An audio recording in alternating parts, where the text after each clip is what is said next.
If you are watching this from a town that time seems to have set down and forgotten, tell us where you're writing from in the comments below. We would love to know. Temperance had been born Temperance Cole in 1827 in a low farmhouse outside Independence, Missouri, the third of 5 children to a postmaster named Ezra Cole, a careful, quiet man who believed that paper told the truth even when people did not. Ezra ran the post office out of the front room of their home, and from the time she was old enough to reach the counter, Temperance had helped him sort the mail, learning early that a letter's weight, its ink, the pressure of a hand upon a page, could say as much as the words written there. He taught her to read ledgers the way other fathers taught their daughters to read scripture, with reverence and a demand for precision, and he told her more than once that a column of numbers, honestly kept, was as close to a confession as any man ever gave in this life, because numbers could not flatter themselves the way memory could. She grew up quick-eyed and steady-handed, the kind of girl neighbors sent for when accounts went missing or wills went to dispute, and by the time she was 17, she could read a stranger's handwriting the way some women read a stranger's face. She married Daniel Ashworth in 1846, a broad-shouldered, gentle-humored young farmer from the same county, who had courted her not with flowers, but with an offer to let her keep his family's account books, which he confessed had been a shambles since his own mother passed. It was, Temperance liked to say later in life, the most honest proposal a man ever made. He had shown her his weakness first and trusted her with it, and she had loved him for that trust more than for anything else. They moved west together in 1852 with Daniel's younger brother Silas in tow, part of a wave of families chasing the promise of Colorado's high plains, and they built a modest but sound farmstead in the shadow of the Front Range, raising wheat and a little livestock, and, in time, 2 sons who both went east to seek their fortunes and rode home dutifully, if not often. Daniel was not an ambitious man, but he was a fair one, and in their years together Temperance had come to trust that fairness the way she trusted the sunrise, as something that simply was, without needing to be earned each day. It was that same trust that made her useful, and later made her vulnerable, because it was Temperance who kept the family's books all the years of their marriage, and it was Temperance who first began to notice, in the last winter of Daniel's life, that his younger brother Silas had begun asking pointed questions about the deed to their land, questions dressed up as brotherly concern, but carrying an edge she recognized from a lifetime of reading what people did not say outright. Daniel, weakened by a lung fever that had settled into him after a wet autumn and would not lift, waved away her worries, insisting that Silas, whatever his faults, would never wrong family. Temperance had wanted very badly to believe him. She had learned, from her father, that numbers did not flatter themselves. She had not yet learned, at 51 years old, that grief could make even the most careful woman slow to see a wolf standing in her own brother-in-law's boots. Daniel died in February of 1879, and Temperance buried him on a hillside within sight of the house they had built together, and for a few months Silas was, as far as she could tell, exactly what he had always seemed, a widower himself, awkward with sympathy but generous with labor, helping her through the spring planting as though nothing between them had shifted. It was in April that he came to her with the paper, a bill of debt, he called it, one Daniel had signed years before against the farm itself to cover a bad season, a debt Silas said he had quietly carried out of love for his brother and now, with Daniel gone and hard times pressing on his own family, could carry no longer. The signature at the bottom looked, at a glance, like Daniel's hand. Temperance, who had spent 30 years reading her husband's handwriting in every mood from tenderness to exhaustion, looked longer than a glance, and something in the pressure of the pen, in the too even slant of the letters, told her what her heart did not want to know. She said as much to the county judge, a man named Otis Bramwell, who had sat at Silas's table more than once over cards and whiskey, and Otis Bramwell told her, not unkindly but not helpfully either, that a widow's memory of her husband's penmanship was not evidence a court could weigh. Within 6 weeks the farm was sold to satisfy the debt, purchased, as it happened, by a cousin of Silas's wife at a price well below its worth, and Temperance Ashworth found herself standing at the end of the lane she had walked 10,000 times, holding a carpetbag and $41, with nowhere in the world that was hers.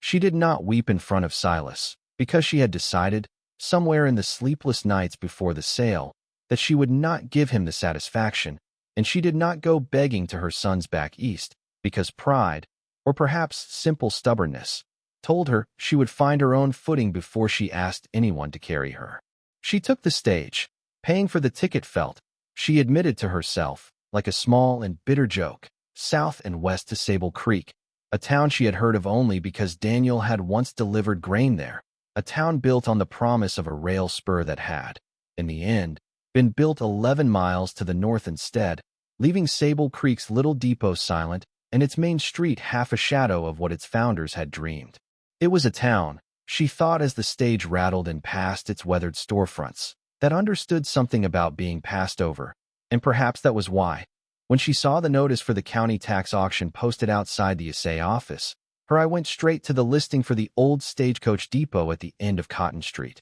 condemned for unpaid taxes, sold as is, no reserve. The depot had not seen a coach in 6 years. It sat low and gray at the edge of town, its clapboard sides silvered by weather, its front porch sagging like a tired shoulder, and its ticket window, the little square opening through which travelers had once bought their passage, boarded over so thoroughly that the wood looked fused to the frame. The auctioneer, a cheerful, sunburned man named Purvis, ran through the property almost apologetically, noting that the building was structurally sound but of no practical use, that the town had considered simply pulling it down, and that whoever bought it would likely be buying lumber and little else. Nobody bid. Temperance watched 3 merchants glance at the depot and look away, watched a rancher's wife whisper something behind her glove that made her companion laugh, and felt, not for the first time in her life, the particular sting of being looked past. When Purvis, more out of procedure than hope, asked if anyone would open the bidding at $10, Temperance raised her hand before she had entirely decided to. She told herself, walking the 6 blocks back with the depot's rusted key heavy in her pocket, that it was practical. A roof, however leaking, was cheaper than a room at the boarding house, and a building, however forgotten, was still an asset a woman with nothing else could call her own. She did not tell herself, because she did not yet know it, that she had just spent her last $12 on the one thing in Sable Creek that still remembered the truth. The door stuck the way doors do when a building has spent years arguing with no one, and Temperance had to set her shoulder to it before it groaned open into a front room thick with the smell of dust and old cedar, sunlight slicing through the gaps in the boarded windows and long gold bars that lit up more motes of dust than furniture. There was a bench along one wall, its cane seating rotted through, a cold iron stove in the corner, and behind a low counter,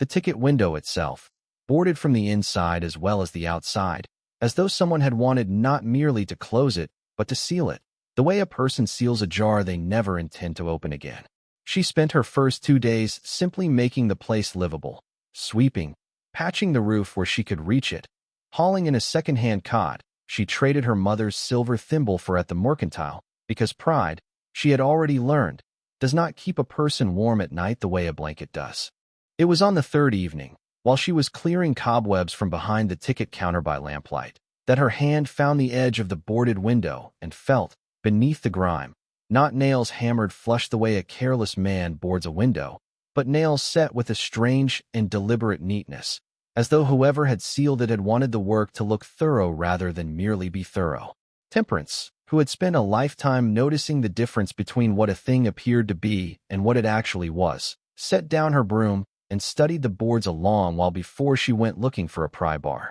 It took her the better part of an hour, working carefully so as not to splinter the old wood, prying up one board and then the next, each nail coming free with a small, tired shriek, until at last the ticket window stood open for the first time in what she guessed was 20 years or more, and behind it, in the little cubbyhole where a station agent had once counted fares, sat a tin dispatch box, its lid rusted at the hinges, tied shut with a length of waxed cord gone brittle and pale. Inside, wrapped in oilcloth that had kept out the damp far better than anyone could have expected, lay a stack of papers in a small, careful hand, and on top of them, folded separately and sealed with a blot of wax stamped with no crest she recognized, a single sheet that read, in letters gone brown but perfectly legible, to whoever finds this, and God grant it is someone with the patience to read it whole. Temperance sat down on the dusty floor of that depot, $41 poorer than she had been a week before,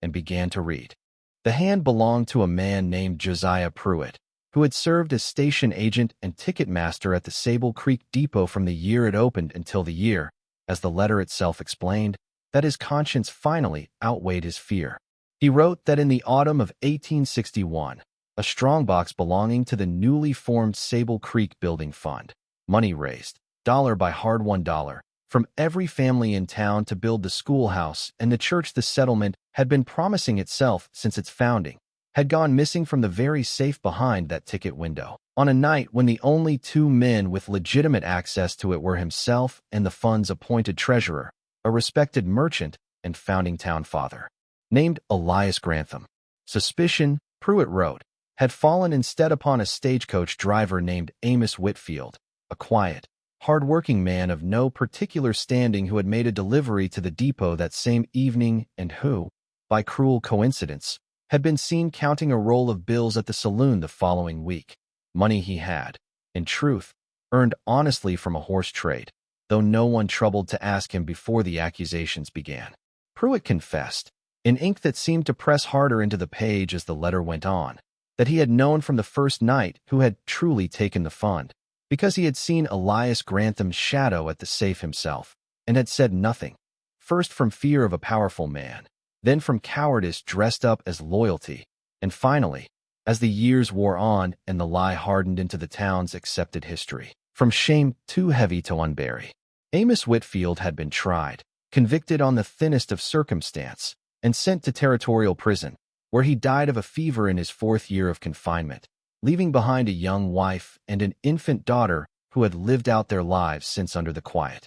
permanent suspicion of a town that never quite let them forget what it believed their husband and father had done. Pruitt wrote that he had sealed this confession, along with the ledger pages that proved the fund's true balance and Grantham's private withdrawals disguised as depot expenses, inside the ticket window the week he left Sable Creek for good, unable to speak the truth aloud but unwilling to let it vanish entirely, trusting instead, as Temperance's own father might have trusted, that paper, honestly kept, would someday find someone patient enough to read it. Temperance read the confession twice, through by lamplight, and then a third time, and by the third reading her hands had gone still in a way that told her she was no longer simply astonished, but deciding something. She thought of Silas Ashworth's too-even signature, of Judge Bramwell's polite dismissal of a widow's certainty, of how easily a powerful man's word had been allowed to stand against a poor one's truth in her own life not 3 months before, and she understood, with a clarity that felt almost physical, why fate or chance or simple stubborn paper had seen fit to put this particular confession into her particular hands. She did not yet know who in Sable Creek still bore the Grantham name, or whether Amos Whitfield's widow was even still living, but she knew she would not seal that window again, that it did not take her long to learn that Elias Grantham had died a wealthy and well-eulogized man some 15 years before, and that his son, Cornelius Grantham, now ran the Sable Creek Trust and Savings Bank from a handsome brick building on Main Street, and sat, by long custom, on the town council, and had, in the years since the rail spur bypassed Sable Creek, been quietly buying up depressed properties along Cotton Street, including, as Temperance discovered when she went to have her deed formally recorded, an offer he had made on the old depot itself not 4 months before her own purchase, an offer the county had simply neglected to advertise before sending the property to auction instead. She also learned, through careful, patient questions at the mercantile and the church social, phrased the way her father had taught her to phrase questions, gently, sideways, as though merely making conversation, that Ruth Whitfield, Amos's widow, was indeed still alive, keeping a small kitchen garden and taking in mending at the edge of town, a thin, silver-haired woman of perhaps 70 who was polite to everyone and close to no one, and whose daughter, grown now and living 2 counties over, had never once brought her own children back to visit the town that had buried her father's name alongside his body. Temperance went to see Ruth Whitfield on a Sunday afternoon, carrying the oilcloth-wrapped papers in her carpetbag, and she introduced herself simply as the new owner of the old depot and asked if she might sit a while. Ruth's garden was small but immaculate, rows of beans and squash kept with the same careful attention Temperance recognized in her own hands. And for a long while the two women talked of nothing more than the weather and the price of thread, until Temperance, watching Ruth's face the way she had once watched columns of figures for the truth beneath them, finally set the papers on the little table between them, and said that she believed she had found something belonging, in a manner of speaking, to her husband. Ruth Whitfield read Josiah Pruitt's confession in the fading afternoon light, her hands trembling less than Temperance had expected, and when she finished she sat very still for a long moment before she said, in a voice worn smooth by 30 years of swallowed grief, that she had always known, in her heart,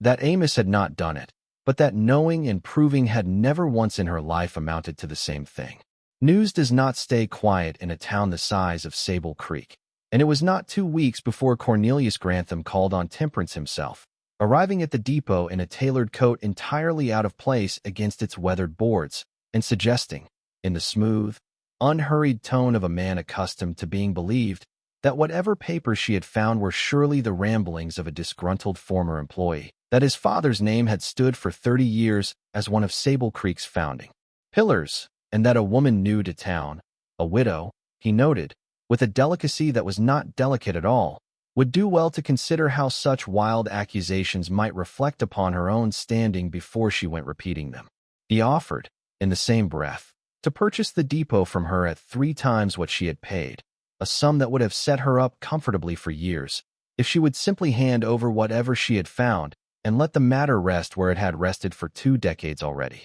Temperance listened to the whole of it without interrupting, the way her father had taught her to listen to a man trying too hard to sound unconcerned, and when Cornelius finished she told him, quite calmly, that she had already made copies of the confession and the ledger pages, lodged with the Territorial Land Office in Denver under her own name, and that she intended to bring the matter before the town council at the next public meeting, not as an accusation against him personally, but as a plain reading of the facts as Josiah Pruitt himself had left them. Cornelius Grantham's smooth expression did not change, but something behind his eyes did, and he left without offering his hand. In the days that followed, Temperance felt the town's temperature shift the way she had once felt a Colorado sky shift before hail. A few old friends of the Grantham family crossing the street rather than pass her on the boardwalk. A rumor reaching her secondhand that she was a grasping woman trying to extort a respected banker. Even a visit from Judge Otis Bramwell himself, urging her, with the same polite unhelpfulness he had shown her over Daniel's forged debt, to consider whether stirring up old griefs served anyone, least of all herself. But she also found, quietly and without her seeking it, allies she had not expected. The depot's old freight agent, retired now but sharp of memory, who recalled Josiah Pruitt as an honest, anxious man who had left town abruptly and never explained why. A schoolteacher who had grown up hearing whispered doubts about the Whitfield case from her own grandmother, and Ruth Whitfield herself, who, once she had decided to speak, proved to possess a steadiness that surprised everyone who had only ever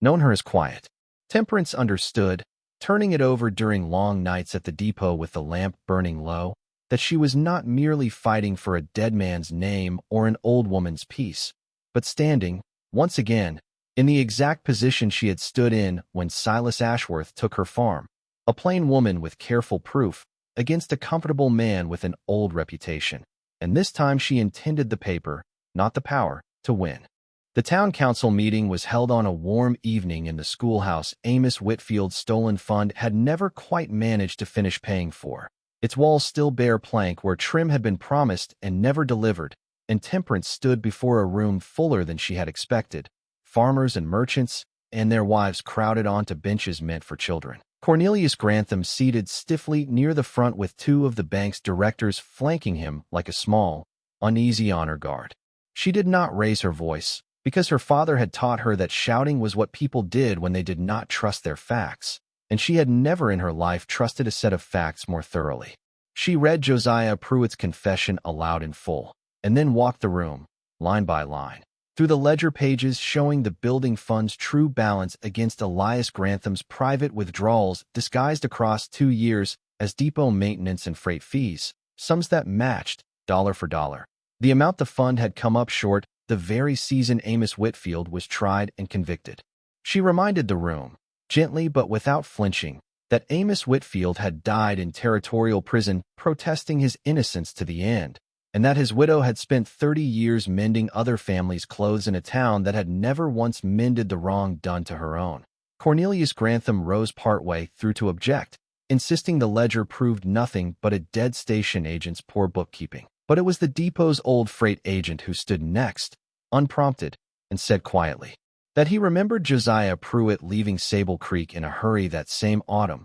pale and shaking, and had always wondered why a man so careful with figures would abandon his post without so much as a proper farewell. Ruth Whitfield herself, rising last, thin and dignified in her Sunday dress, who finally turned the room, saying only that she had waited 30 years for someone in Sable Creek to look at the truth as carefully as they had once looked at her husband's guilt, and that whatever the council decided that night, she was grateful, at last, to have been looked at all. The vote, when it came, was not close. The council formally struck the conviction from the town's own records, all that remained within their power to strike, the territorial court's ruling itself requiring a separate petition Temperance had already, quietly, set in motion through a Denver attorney paid for with the last of the depot's small reserve, and directed that the recovered building fund debt, with interest calculated by Temperance herself down to the penny, be repaid from the Grantham estate to finish, at last, the schoolhouse trim and the church steeple 30 years overdue. Cornelius Grantham resigned his council seat within the month, and, though he kept his bank, found that a great many of Sable Creek's oldest families had quietly moved their accounts elsewhere before the year was out. No mob, no violence, only a town's slow, deliberate withdrawal of a trust he had, in the end, inherited rather than earned.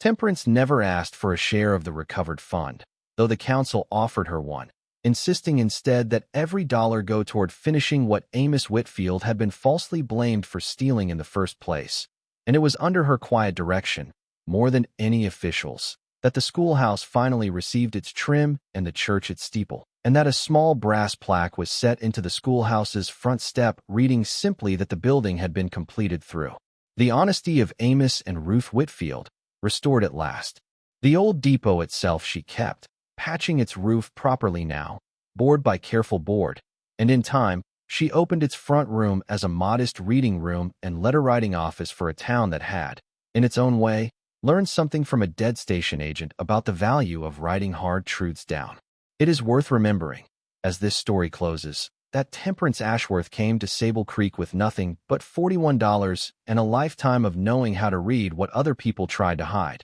and that she spent her very last coin on a building the whole town had already decided was worthless. What she found sealed behind its ticket window was not a fortune meant for her alone, but a confession that had been waiting, patiently, for someone with the stubbornness to pry open what everyone else had nailed shut and walked away from. She never once used what she found to enrich herself, though the law and the town both would have understood if she had. She used it instead to give a wronged man his name back and a grieving widow her dignity, and in doing so she rebuilt, quietly and without asking for credit, the very thing Silas Ashworth had tried to take from her when he forged her husband's signature. Her right to be believed. Sable Creek did not forget what she had done, and though Temperance Ashworth never sought recognition for it, the town came, in time, to call her simply by the name she had earned rather than the name she had lost. Not the widow who bought the worthless depot, but the woman who read the truth the whole town had been too afraid to open. Thank you for spending this quiet hour with us and with Temperance's story. If it moved you, we would be grateful if you would share it with someone who understands what it means to be overlooked and to be proven worth more than that. Before you go, we would love to know, what is a time you found real value in something everyone else had already written off? Tell us in the comments below. We read every one. Until next time, stay close.